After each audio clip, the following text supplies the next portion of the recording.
देखिए ये है काला सागर, ये क्या है काला सागर, और ये है भूमध्य सागर। क्या है भूमध्य सागर। अब काला सागर और भूमध्य सागर इतना बड़ा एरिया देख रहे हैं, ये काला सागर है, ये क्या है अब इसका पानी भाप बनकर ऊपर उठता है। इसका पानी भाप बनकर क्या होता है ऊपर उठता है।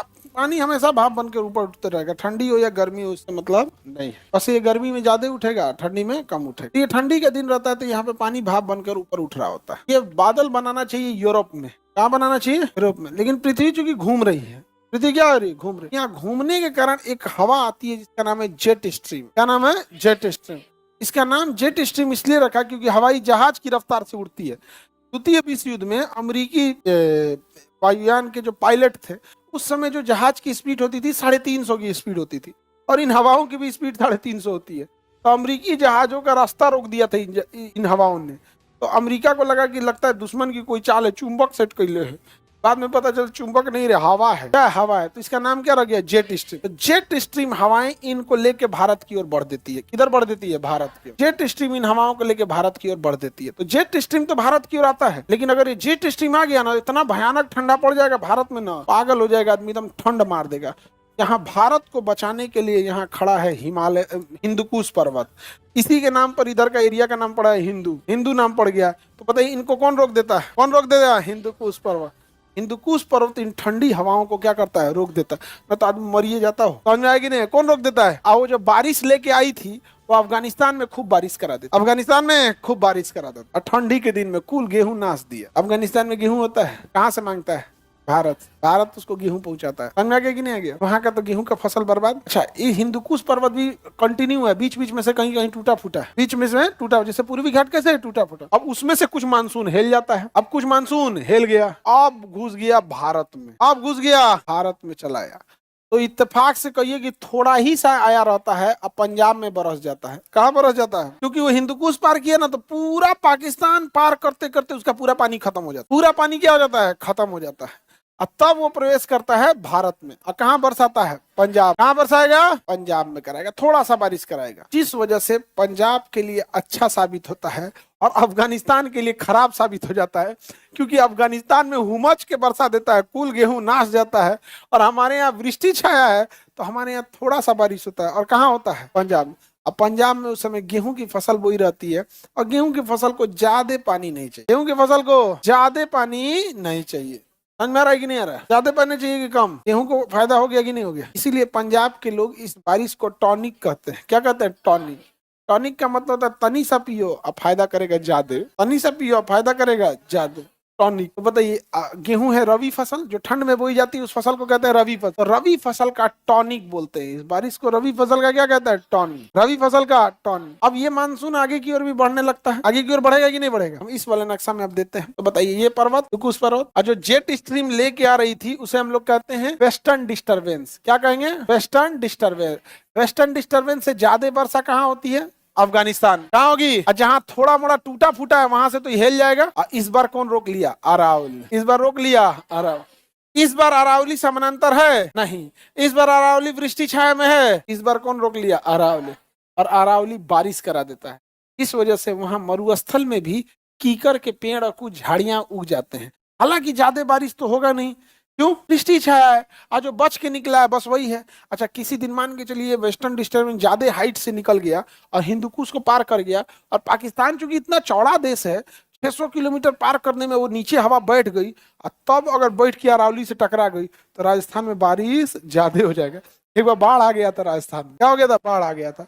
अच्छा अगर ये अरावली नहीं रहा इनको तो कोई रोक नहीं पाएगा, कोई रोकेगा नहीं रोकेगा। और ये आएगी पक्का, क्योंकि जस्ट इसके पास से हिंदुकुश पर्वत टूटा हुआ है, यहाँ से हिंदुकुश पर्वत क्या है, टूटा है। तो यहाँ से तो एंट्री कर जाएगा कि नहीं कर जाएगा, और कोई रोकने वाला है नहीं। अब मध्य प्रदेश ये सब एरिया में घुस जाएगा, यहाँ सारा गेहूं का फसल और ठंडी के दिन में बोए हुए सब फसल नाश देगा, सब बर्बाद कर देगा। यहाँ पक्का जने कौन बैला जो है ना एकरा काटे के फेर में बढ़ ले, ओके कीड़ा पड़ो, नहीं समझे। बस ये अरावली वाला ना गांव में ना बूढ़ी दादी उदी को समझा दिया जाए, और के बाद ठंडी में ना खटिया बाबा तनी बैठे हमरा क्या बैठा, कौन काटा तारे कौन अरावली के फोड़ता तनी ओके इतना ना शराबी की सब, इतना शराबी के मंत्री के सीढ़ी से गिर जाएगा हुमायूं जैसे। गांव में महिला सब तो इस समय पूरी दादी उदी खास करके बताओ तो ये काटे के चाहिए। हाँ गांव में तो खूब सारा पे गल गल के मर तो। हाँ। अब बताइए अरावली रोक लेता है कि नहीं? इस वजह से अरावली रेगिस्तान में छोटी छोटी झाड़ियां उग जाती है, और वह झाड़ियां रेगिस्तान को बढ़ने नहीं, रेगिस्तान फैल जाएगा, बालू उड़ने लगेंगे। लेकिन जब झाड़ियां आ जाती हैं तो मिट्टी को पकड़ लेती हैं, लिमिटेड होता है। अगर बालू उड़ेगा तो इस पेड़ से उस पेड़ पे फंस जाएगा, नेचुरल बाउंड्री का काम करती है। एकरा बैला काट रहा है, बताइए कौन आजकल मंत्री बन जा रहा है। आगे बढ़े, देखिए अब यहाँ से ना जो पंजाब में प्रवेश करती है वो तो यहाँ टूटा फूटा नहीं है, यहाँ से वृष्टि छाया में आता है तो पंजाब में बारिश हो जाता है, थोड़ा पंजाब में हो जाता है, थोड़ा हरियाणा में बारिश हो जाता है ठंड के दिन में।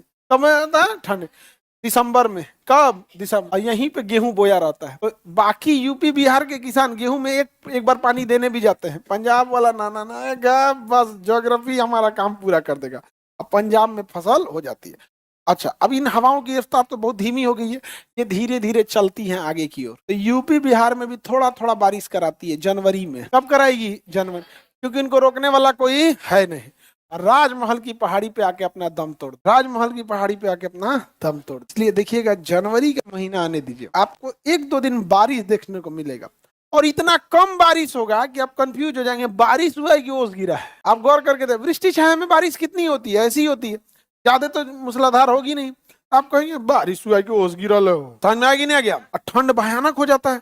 अब पेड़ पौधों के ऊपर, पत्तियों के ऊपर अगर ठंड जम जाएगा, पानी जमा होगा पत्तियों के ऊपर और बर्फ जम जाएगा, पेड़ मर जाएगा। पेड़ कहता है कि अरे ये तो ज्योग्राफी हमको मार डालेगा।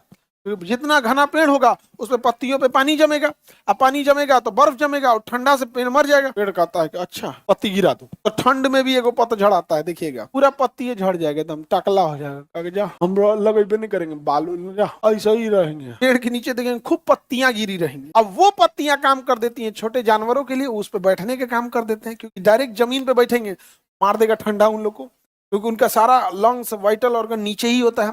अब उन गिरी हुई पत्तियों पे कौन बैठता है? जानवर बैठ जाते हैं, क्योंकि गिरी हुई पत्तियों का साइज मुड़ जाता है तो पानी टिकता नहीं है, पानी नीचे चला जाता है, तो एक लेयर का काम कर देता है, उस पर कौन बैठ जाता है? जानवर। All are the prisoners of geography, geography के हम लोग कैद में हैं। समझ में आया कि नहीं आ गया?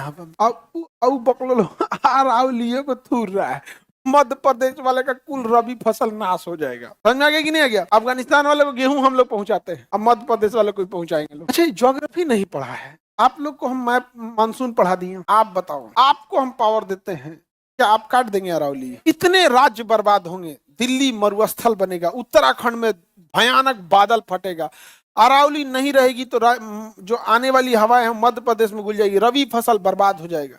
नहीं बर्बाद हो जाएगा? बालू का कटोरा बनेगा कौन?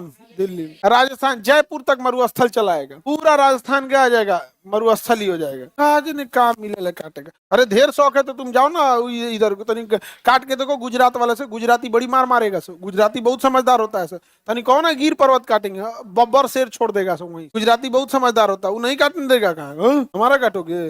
जानते हो हम लोग कितने विद्वान हैं लोग, जिन्ना वहीं का था, गांधी जी वहीं के थे, सरदार पटेल वहीं के थे, नरेंद्र मोदी वहीं के, अडानी वहीं के, अंबानी वहीं के, सब वहीं के। समझते हो? मोरारजी देसाई वहीं के। काट दोगे? अमित शाह वहीं के, तुम काट दोगे, फेंक देंगे अरब सागर में, शांत हो जाओगे। अब भाई देखो गुजराती कितने समझदार हैं, आप उनका नहीं काट सकते हो।